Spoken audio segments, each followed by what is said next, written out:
5 mafiosi, 4 uomini dello Stato e Marcello Dell'Utri, personaggio che negli anni oggetto dell'inchiesta, il 92-93 e i successivi, era il borderline tra l'imprenditoria e la politica e secondo l'accusa anche la mafia. L'avviso di conclusione delle indagini sulla cosiddetta trattativa tra Stato e mafia è stato notificato a partire da ieri sera ai 12 indagati.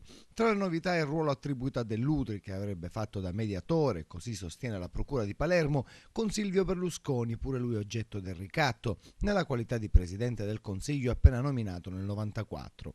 Fra coloro che i PM ritengono responsabili anche l'ex capo della polizia Vincenzo Parisi e l'ex vice direttore del Dipartimento dell'amministrazione penitenziaria Francesco Di Maggio, entrambi morti nel 96.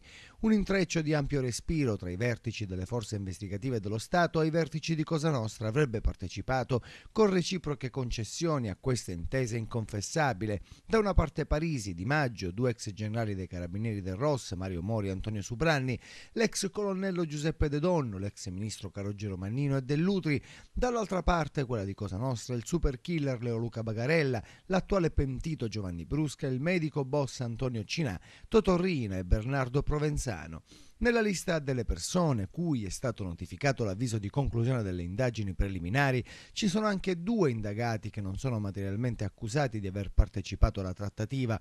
L'ex ministro Nicola Mancino, che risponderà di falsa testimonianza al processo Mori, e Massimo Ciancimino, accusato di concorso in associazione mafiosa e di calunnia aggravata nei confronti dell'ex capo della polizia Gianni De Gennaro. Fuori dall'elenco i nomi di Giovanni Conso ed Alberto Capriotti.